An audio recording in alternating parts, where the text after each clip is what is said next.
Hello everyone. मैं इस video में आप लोगों को चाइना के डेट ट्रेड डिप्लोमेसी के बारे में एक्सप्लेन करूंगा। हम लोग समझेंगे कि चाइना कैसे कंट्री को अपने डेट ट्रेड डिप्लोमेसी में फंसाता है। तो वीडियो में आगे बढ़ने से पहले मैं आप लोगों के लिए एक क्वेश्चन लाया हूं।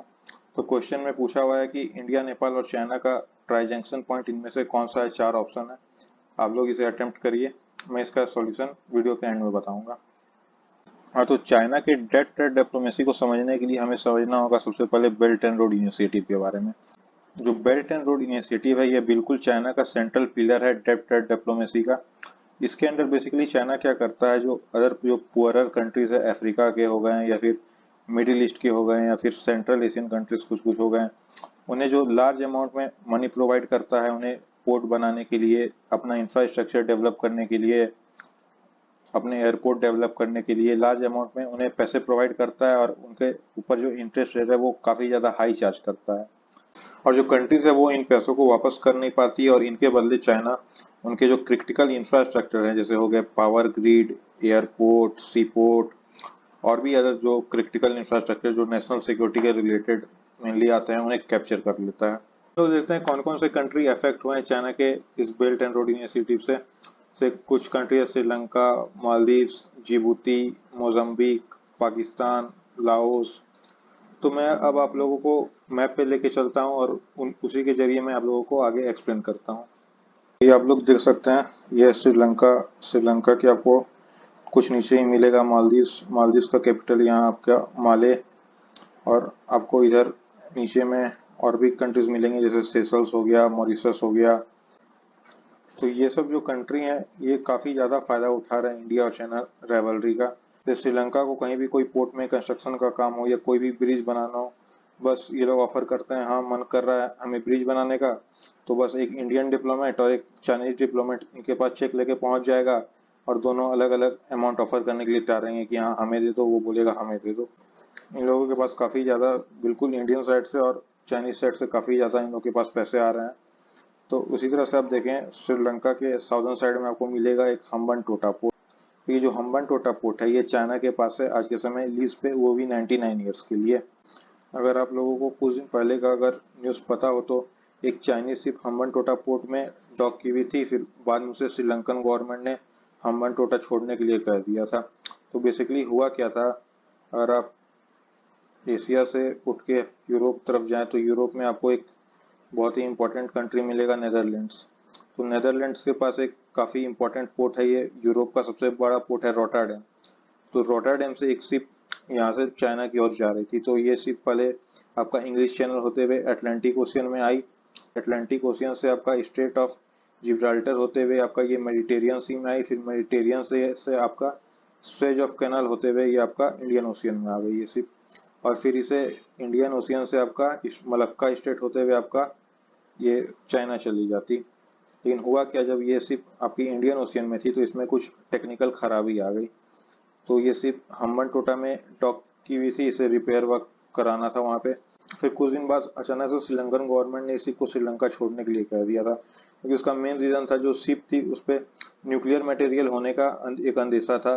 और ये इंफॉर्मेशन मेनली रॉ नहीं प्रोवाइड कराई होगी श्रीलंकन गवर्नमेंट को, क्योंकि हमारे लिए काफ़ी ज़्यादा नेशनल सिक्योरिटी का कंसर्न खड़ा हुआ पड़ा ये हम्बन टोटा पोर्ट के कारण। हमारे लिए ये सिरदर्द एक तरह से आप समझिए बन गया नेशनल सिक्योरिटी का इशू के कारण से।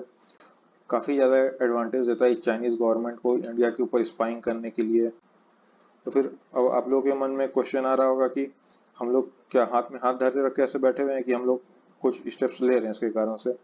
तो देखिए, बिल्कुल इंडियन गवर्नमेंट ट्राई कर रही है कि यहाँ पे आप कोलंबो की तरफ देखें, तो कोलंबो में आपको एक मिलेगा एक वेस्ट कंटेनर टर्मिनल। तो जो ये कंटेनर टर्मिनल है, ये इंडियन गवर्नमेंट ट्राई कर रही है कि किसी तरह से इंडिया को मिल जाए, ताकि हम चाइनीज जो एक्टिविटीज़ हो रही है हम्बन टोटा के पास या फिर और भी जो इंडियन ओशियन में, इस पर हम नज़र रख सकें। वैसे ही सिमिलरली इंडियन गवर्नमेंट ट्राई कर रही है कि हमें सेशल्स में भी एक मिलिट्री बेस मिल जाए। सेशल्स में मिलिट्री बेस मिलने के बाद हम काफ़ी और एक बड़े ब्रॉडर एरिया पे हम लोग चाइना के ऊपर नज़र रख सकते हैं, और काफ़ी ज़्यादा एक हमें स्ट्रेटेजिक लोकेशन देता है यहाँ पे। वैसे ही सिमिलर अगर आप देखें, तो अगर आपको पता हो, तो चाइना का 70% के आसपास जो ट्रेड है, वो इसी जो स्टेट है, स्टेट ऑफ मलक्का इसे कहते हैं, इसी से होके गुजरता है। तो कभी भी हम लोग को वार लाइक सिचुएशन में हमारे पास एक काफ़ी ज़्यादा एक एज मिला हुआ है कि हम अगर चाहें तो इस मलक्का स्टेट को हम लोग चोक कर सकते हैं। और इसका मेन इसमें भूमिका रहेगी अंडमान निकोबार आइलैंड की।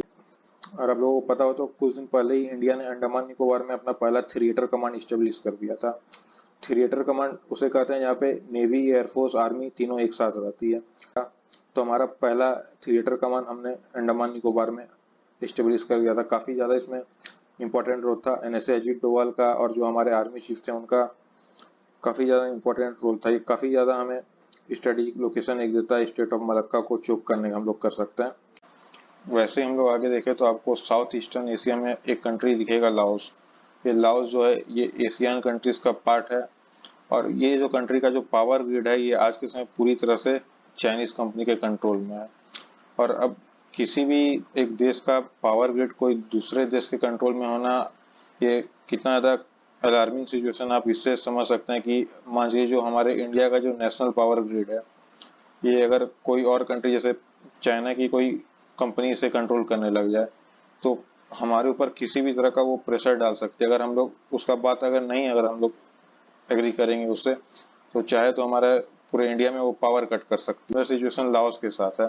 तो आज के समय लाओस का पूरा पावर ग्रिड एक चाइनीज कंपनी के कंट्रोल में है, और लाओस को ना चाहते हुए भी उसे हमेशा प्रो चाइना डिसीजन नहीं लेने होंगे, वो कभी भी चाइना के अगेंस्ट नहीं जा सकता। वैसे हम लोग सिमिलर देखें तो आपको अफ्रीका में एक इम्पोर्टेंट कंट्री मिलेगा, जिबूती।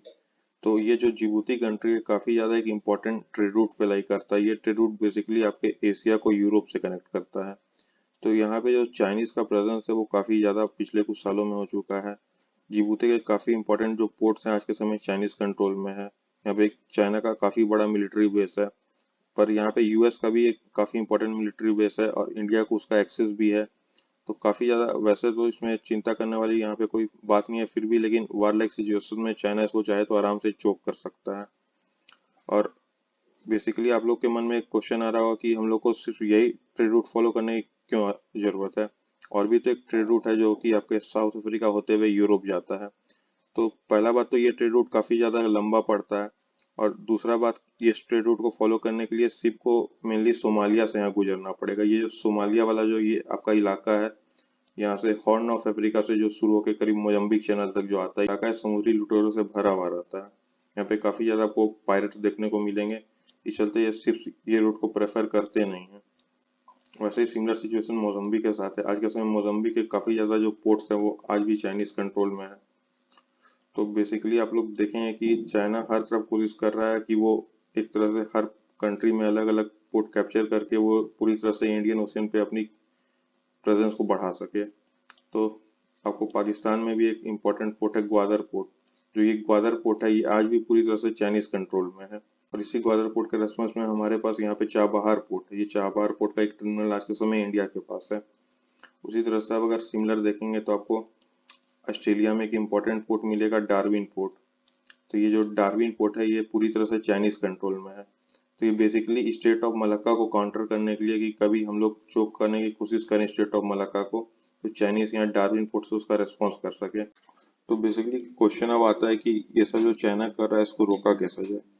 तो देखिए सबसे पहले चाइना को ये सब समझने के लिए हमें समझना होगा कि चाइनीज लोग का थॉट क्या है। जो जो मेन जो कोर चाइनीज है जो इस रीजन में रहते हैं जिन्हें हान चाइनीज बोला जाता है, हमें इनका सबसे पहले थॉट प्रोसेस समझना होगा, क्योंकि बेसिकली वर्ल्ड को पता नहीं है कि ये जो हान चाइनीज है इनका थॉट प्रोसेस कैसा है। क्योंकि चाइना में ना कोई फ्री सोशल मीडिया है, ना कोई आपका अलग कोई जनरल मीडिया है, तो वहां से खबरें निकल के आती नहीं है। तो इसी को देखते हुए दिल्ली यूनिवर्सिटी में एक कोर्स ऑफर किया गया था हाइनोलॉजी के नाम से।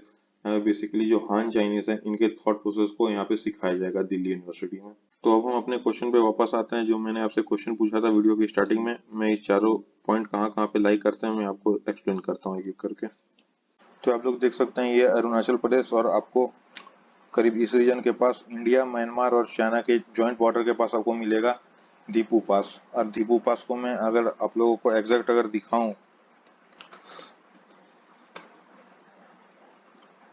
तो देखिए ये रहा दीपू पास।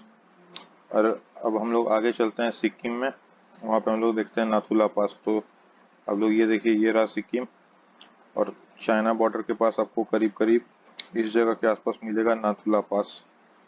ये रहा देखिए नाथुला पास। ये इंडिया और चाइना बॉर्डर के आसपास है। और इसे आप लोग नाकुला पास से कंफ्यूज मत कर लीजिएगा, क्योंकि मैं छोटे में नाथुला पास और नाकुला पास को एक ही समझता था। नाकुला पास आपको मिलेगा नॉर्दर्न सिक्किम में, कंचनजंगा टॉप के पास, करीब करीब इस एरिया पे। इसी नाकुला पास से 1967 में इंडिया और चाइना का वार स्टार्ट हुआ था। अब हम लोग चलते हैं उत्तराखंड में। उत्तराखंड में करीब करीब इस रीजन के आसपास आपको दिखेगा काला पानी, और काला पानी के करीब आपको नॉर्थ में दिखेगा लिपू लेक पास। और आप लोग एग्जैक्ट अगर देखें लिपू लेक पास को भी, तो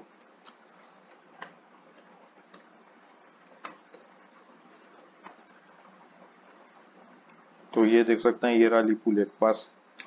यहाँ पे आपका इंडिया, नेपाल और चाइना तीनों का ट्राई जंक्शन लाई करता है, तो यही हो गया हमारा करेक्ट आंसर।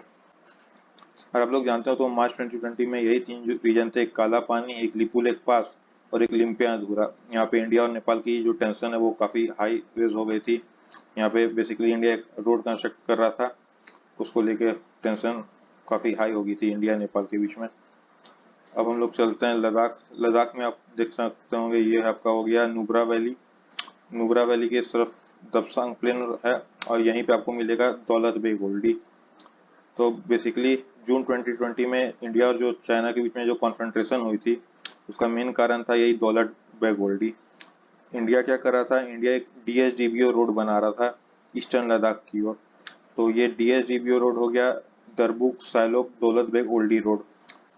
तो इसी रोड के कारण इंडिया और चाइना के बीच में टेंशन राइज हुई थी लद्दाख में, और तीन रीजन हुई थी, एक आपका पैंगोंग सो लेक के पास, एक आपका गलवान वैली के पास, और एक आपका हॉट स्प्रिंग के पास। तीन रीजन में आपका टेंशन इंडिया और चाइना के बीच में राइज हुई थी जून 2020 में। तो मैंने अपने तरफ से पूरी कोशिश की कि आप लोगों को टॉपिक एक्सप्लेन कर दूं, और thank you very much for watching this video.